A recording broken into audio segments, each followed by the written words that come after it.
I might be speaking too soon, but I have a very good feeling about the sneaker that this will be greater than other Nike basketball sneaker.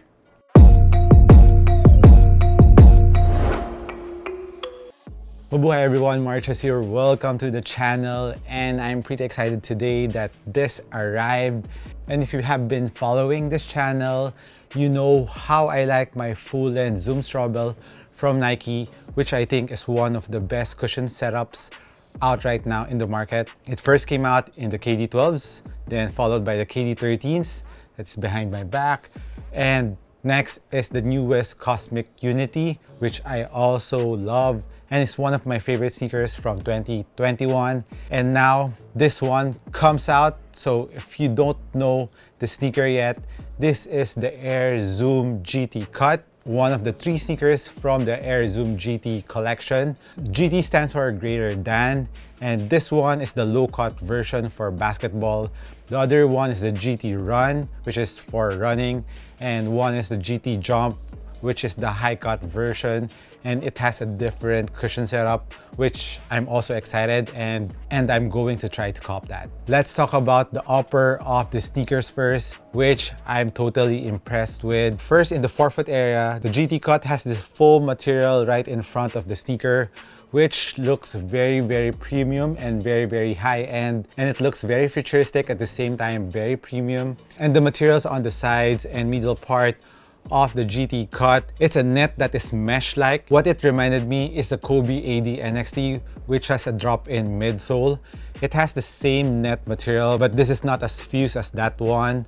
On the mid part of the sneaker, it's really thin and very soft. It has a very thin underlining material, but on the high-wear areas, especially around the edge of the toe box area, it is fused and it has a thicker underlining fabric, which of course is made for support and durability of the sneaker.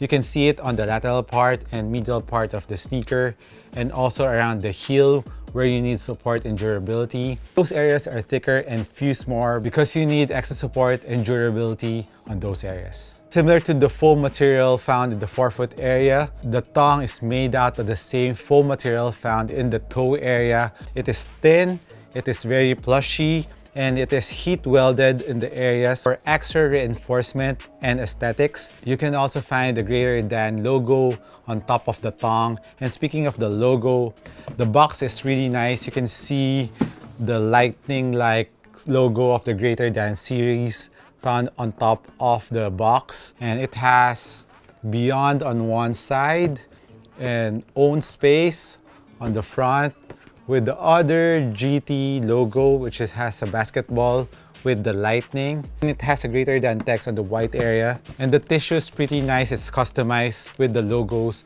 of the greater than series. Now going back to the tongue part of the sneaker, it was very comfortable when I wear it, and it has holes for ventilations. And speaking of ventilations, like what I mentioned earlier about the mid part of the materials of the GT Cut, it's very thin here, so ventilation is very good around the mid part, laterally and medially of the Zoom GT Cut. Another quality material found in the GT Cut are the laces. It's made out of this very thick laces that has very nice quality in them. It's a heavier laces compared to the regular laces that we often receive. So kudos again Nike for giving us a better quality laces for the GT Cut. Now let's move on to the heel part of the sneaker, where you can see the leather part on the heel, which I think is just synthetic, but it looks very premium. And there's an internal heel cup that is very hard, very sturdy. And there's a plastic going up where you can read Nike on one pair, and beyond on the other pair, you can see the pattern of the React foam that symbolizes that there's a React inside the sneaker. And there's also GT found on the leather part on one side and the GT logo on the other pair. And as for ankle and Achilles pillows, it's very thick. And as for the containment, it is very good. You feel very locked down on the heel and ankle part of the sneaker. At the same time, it is very comfortable. Very nice material. I really like the comfort and the containment that is giving me right now. Now let's talk about one of the main highlights of the sneaker, which is the insole, which is made out of this full-length drop-in React. Very similar to the Air Force One React, but this one is a little bit thinner because there's another cushion There's a full-length air zoom straddle found below this React insole. And what's nice about the insole is it has the React pattern around the forefoot to give it a rougher texture so you won't slip in the insole. And there's a project, greater than project symbol found on the heel part. And as for the thickness of the insole, it is relatively thicker around the forefoot part, giving you that impact protection and bounciness in the forefoot that you need. And it's a little bit thinner on the heel because I think the main reason why the GT cut has an extra zoom unit found on the heel part, which you can feel the cut out around the heel part of the outsole. So there's an extra zoom unit there on top of the full-length zoom straddle with the React insole. Man, when I was just trying it out here in the studio, the impact protection on the GT cut is really good for a very low profile sneaker. And as for the forefoot cushion of the GT cut, the combination of the full-length zoom straddle in the forefoot plus this thick React cushion in the forefoot part of the insole gives you a very bouncy feel even though the sneaker is really low to the ground. I think it's the perfect combination of responsiveness, bounciness, and impact protection in the forefoot and heel. I know I've been saying that a lot, especially on the new Nike basketball sneaker, like the Cosmic Unities, which are really low to the ground, at the same time very bouncy. If you want to put it up a notch, the GT cut will be giving you that feeling. Another highlight of the insole are the sidewalls of the insole that gives you extra lateral and medial support. From the forefoot to the heel part of the insole, the sidewall is very visible and it really gives you that extra lockdown to the footbed and you won't slip anywhere inside the footbed of the insole of the sneaker. I mean, really props to Nike right now for really listening to the consumers and listening to what we really want out of a sneaker and implementing them and combining their best tech and slowly giving it to us. This one is a long overdue design and I'm happy that they finally gave it to us. Without the insole of the sneaker, you can see the sneaker bend easier, although there's no TPU plate, unlike the Kobe AD NXT. But I think the support or stability will be given by this external TPU that will give you extra spring back. But I just wish that Nike places a mid-foot shank plate here in the insole or maybe between the outsole and the zoom straddle. That will be nice. And as for the bottom part of the insole, which I forgot to highlight, is it has the shape of the zoom straddle. So your zoom straddle is sitting down in the insole and you're very well leveled and you won't feel the curve of the zoom straddle. This curve will give you that level feeling when you're stepping on the sneaker. And going back to the lateral plate that I mentioned on the upper of the sneaker, where you see this green line, is another plate found in the forefoot area. And this is similar to the Freak 2s, which I really like about the Zoom Freak 2s. This TPU plate really contains your foot laterally. So when you're doing sidestep or stopping laterally, this will really contain you. And when I was trying this out in my floor, it gave me that similar feeling from the Zoom Freak 2.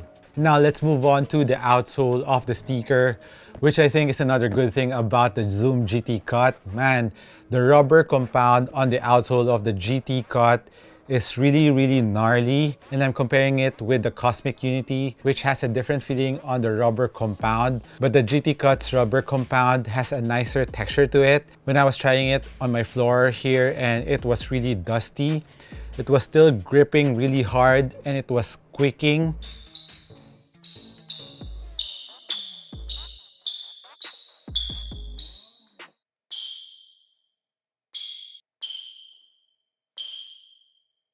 I can't wait to hoop with these. And as for the traction pattern, around the middle part of the traction, it is very nicely spaced, but on the sides, it's closely together and it's made out of harder rubber. So let's just wait and see if dust will be a factor, if it will stick easily on the traction of the Zoom GT Cut. I will let you know in the performance review.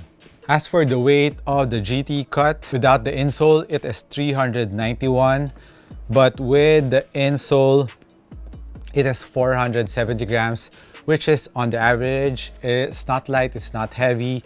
And I think one of the things that adds up to the weight of the sneaker, given that the upper is really thin, is the foam on the toe area. And the foam found in the heel is, I think, Cushlon. I think it's Cushlon, although it's not stated in the Nike site. It has a different feeling compared to Phylon, and Cushlon is known to be heavier. So I think a lot of weight is coming from there.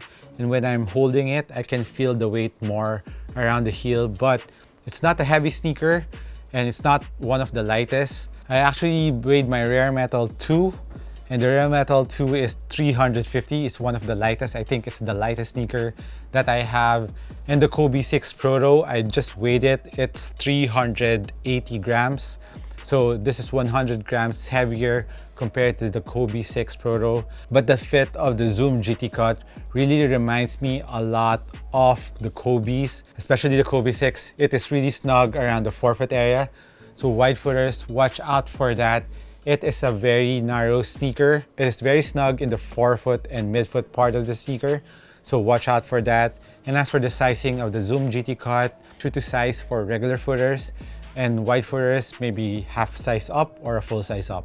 But wide footers, remember that this is a very narrow sneaker. I think it's more ideal for regular and narrow footers. And as for the price of the Zoom GT Cut, it is $8,695. So it's a little bit pricey. It's around 170 if I'm not mistaken, 170 US dollars.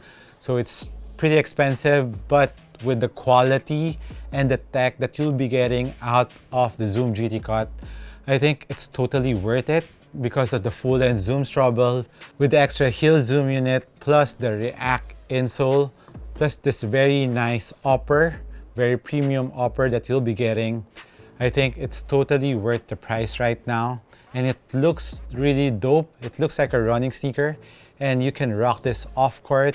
And I almost forgot to talk about the width of the outsole. Let's compare it with the Rare Metal 2s, and they almost have the same width. And even though this doesn't have a lateral outrigger that's protruding, it's wide on the forefoot. The heel is pretty wide too, so you will feel very stable with the Zoom GT Cut. And another thing that is nice around the forefoot part, it has a little curvature on the forefoot part of the outsole. So when you're shifting or crossing over, it will give you a very fluid motion when you're doing those movements. So the Air Zoom GT Cut is, I think, a very promising basketball sneaker from Nike. So kudos again, Nike, for pushing the envelope and pushing the tech and giving us what we want. I can't wait to hoop with them. Let me know what you think about the Zoom GT Cut. Do you like them? Aesthetic-wise, I like them. The tech that you'll be getting, I really love them. I hope and I'm confident that it will perform really nicely on court. So that's it on my unboxing and first impression of the Zoom GT Cut. Thank you again for dropping by this channel. This has been Marches. I'll catch you in the next one. Cheers.